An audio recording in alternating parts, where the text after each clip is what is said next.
Hello मेरे प्यारे बच्चों, कैसे हैं आप। आशा करती हूँ आप सब बहुत अच्छे होंगे। तो बच्चों शुरू करते हैं क्लास 4th हिंदी व्याकरण का चैप्टर नंबर 16। हमारे चैप्टर का नाम है बच्चों निबंध लेखन, ऐसे राइटिंग। तो पाठ स्टार्ट करते हैं बच्चों। अपने विचारों को एक निश्चित बंधे हुए क्रम में प्रकट करना निबंध लेखन कहलाता है। अच्छा निबंध लिखने के लिए इन बातों का विशेष ध्यान रखिए। अब यहाँ पर कुछ बातें दी गई हैं बच्चों जो निबंध लिखते समय हमें ध्यान में रखनी चाहिए।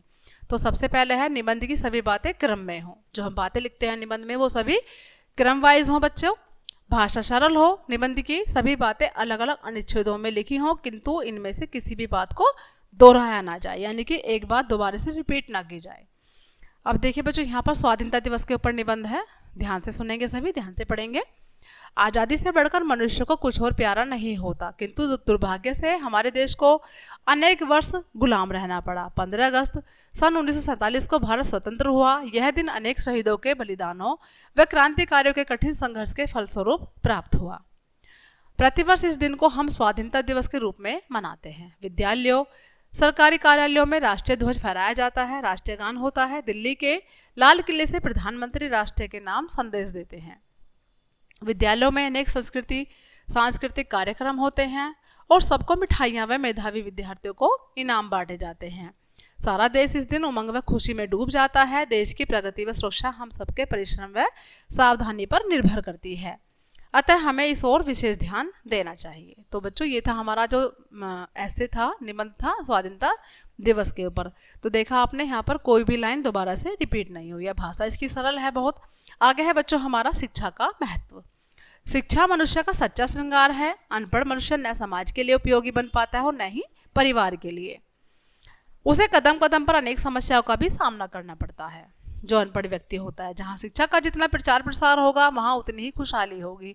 शिक्षा मनुष्य को उचित अनुचित का विवेक प्रदान करती है। शिक्षा मनुष्य को उसके व्यक्तित्व के विकास का पूर्ण अवसर देती है, जिससे व्यक्ति का ज्ञान निरंतर बढ़ता जाता है। शिक्षा से आत्मविश्वास दृढ़ होता है और व्यक्ति स्वाभिमान से जी सकता है। शिक्षा के माध्यम से उसे रोजगार के अनेक अवसर भी प्राप्त होते हैं। खेद की बात है कि अभी भी हमारे देश में अनेक लोग शिक्षा से वंचित हैं, जबकि सरकार की ओर से इस दिशा में काफ़ी प्रयास किए गए हैं। कुछ लोग धन के लिए बच्चों को विद्यालय में भेजकर काम पर भेजते हैं। यह बच्चों के साथ क्या है बच्चों, अन्याय है। सभी बच्चों को शिक्षा प्राप्ति के लिए विद्यालय जाना चाहिए, तभी उनका भविष्य सुंदर व उज्जवल बन सकेगा। तो देखा बच्चों ये था हमारा शिक्षा का महत्व निबंध। आगे है हमारा व्यायाम। मनुष्य जीवन अमूल्य है। जीवन में सुख प्राप्त करने के हेतु शरीर का स्वस्थ एवं निरोगी होना आवश्यक है। इस संसार में सभी प्रकार के सुख अच्छे शरीर से ही भोगे जा सकते हैं, यानी कि अगर हमारा शरीर स्वस्थ है, अच्छा है, तो हम जो हमारे संसार में जो सुख हैं उनको भोग सकते हैं, अन्यथा नहीं भोग सकते। शरीर को स्वस्थ रखने के लिए अनेक उपाय करने पड़ते हैं, जिनमें से व्यायाम करना पड़ता है बच्चों। व्यायाम का अर्थ है कसरत करना। व्यायाम करने से शरीर के सभी अंग खुल जाते हैं तथा शरीर में रक्त संचार भली भांति होता है। व्यायाम कई प्रकार से होते हैं। प्रातः भ्रमण, दंड बैठक करना, दौड़ना, विभिन्न प्रकार के खेल खेलना, योगासन करना, तैरना आदि। ये सभी क्या है बच्चों हमारे, ये व्यायाम के प्रकार हैं। हमें ऐसे व्यायाम नहीं करने चाहिए जिनसे हमारा शरीर स्वीकार ही न करता हो, यानी कि जो व्यायाम हमारा शरीर हमें मतलब आज्ञा नहीं देता कि हम नहीं करते, वो व्यायाम हमें नहीं करने चाहिए। बड़े आयु के व्यक्तियों को हल्के फुल्के व्यायाम ही करने चाहिए। व्यायाम से शरीर क्या होता है बच्चों, व्यायाम से शरीर लचीला बनता है, जिससे स्फूर्ति बनी रहती है। आलस्य दूर करने के लिए ही व्यायाम उत्तम साधन है। इससे मनुष्य में कार्य करने की शक्ति बढ़ती है। व्यायाम से खूब भूख लगती है तथा खाया पिया हजम हो जाता है। ऐसी स्थिति में रोग पास भी नहीं फटकते। अक्सर देखा गया है कि जो विद्यार्थी व्यायाम नहीं करते उनका शरीर बेडौल हो जाता है, उनकी आंखें कमजोर हो जाती हैं। ऐसे विद्यार्थी थोड़ा सा परिश्रम करने से थक जाते हैं, उन्हें नींद अधिक आती है, जिस कारण वे आलसी बन जाते हैं। इसका बुरा असर उनके अध्ययन पर भी पड़ता है। योगासन भी अच्छा व्यायाम है। योगासन शरीर को तो स्वस्थ रखते ही हैं, साथ ही मन को शांत एवं एकाग्र रखने में भी बहुत सहायता करते हैं। व्यायाम सदा खुले एवं स्वच्छ स्थान पर करना चाहिए, जिससे फेफड़ों को भरपूर ऑक्सीजन मिले। शारीरिक क्षमता से बढ़कर व्यायाम करना उचित नहीं। इससे लाभ के स्थान पर हानि हो सकती है। सर्वोत्तम यह है कि बच्चों को व्यायाम की आदत बचपन से ही डाली जाए। आगे है बच्चों हमारा होली का निबंध।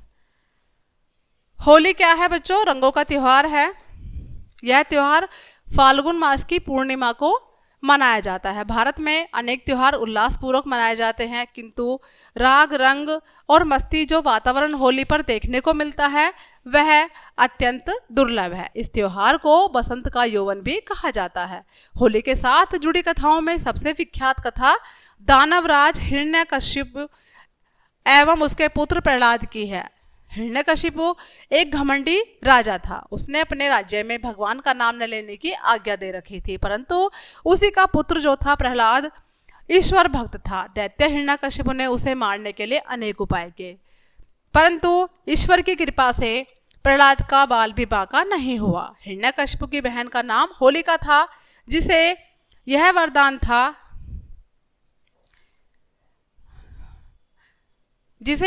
था कि वह अग्नि में नहीं जल सकती। दानवराज के कहने पर वह प्रहलाद को गोद में लेकर लकड़ियों के ढेर में बैठ गई।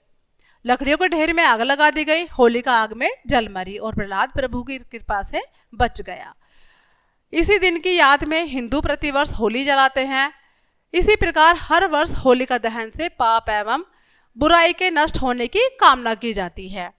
होली के अवसर पर जौ, चने आदि की फसल तैयार हो जाती है। लोग होली की अग्नि में हरे चने आदि भूनकर उसे वितरित करते हैं। शरद ऋतु की विदाई और गर्मी का स्वागत करने के लिए भी होली अत्यंत उल्लास से मनाते हैं। किसान होते हैं बच्चों, किसान पकी हुई फसलों को देखकर मस्ती में झूमते, नाचते, गाते हैं। मतलब जब ये होली आती है तो किसान की जो फसल होती है बच्चों वो पक जाती है। होली 2 दिन मनाई जाती है। पहले दिन सायंकाल होली का दहन हो जाता है। अगले जो गली मोहल्ले में किसी खुले स्थान पर ढेरों लकड़ियां इकट्ठी की जाती हैं। कुछ लोग छोटे छोटे उपलों के हार भी लकड़ियों के उस ढेर पर जलाते हैं। लोग उसके चारों ओर परिक्रमा करते हैं। नए अन्न को भूना जाता है तथा प्रसाद का वितरण भी किया जाता है। अगले दिन फाग खेला जाता है। इस दिन सभी एक दूसरे पर रंग डालते हैं। रंगों के इस पर्व से तो लोग मानो आनंद और उल्लास के सागर में पूरी तरह से डूब जाते हैं। आजकल गुलाल मलने का प्रचलन अधिक है। जो आजकल लोग जो होली खेलते हैं बच्चों गुलाल से खेलते हैं।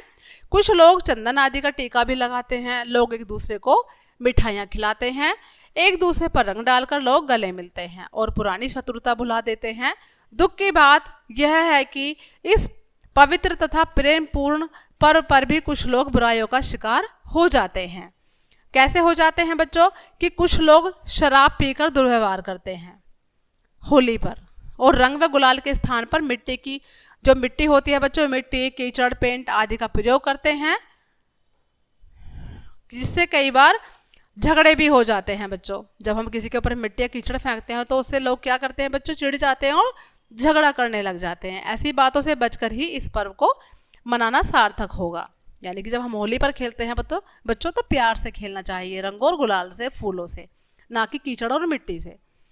ठीक है बच्चों, तो चैप्टर हमारा यहीं फिनिश होता है। आई होप के सभी को समझ आया होगा बच्चों। मिलते हैं नेक्स्ट चैप्टर में, तब तक के लिए बाय बाय।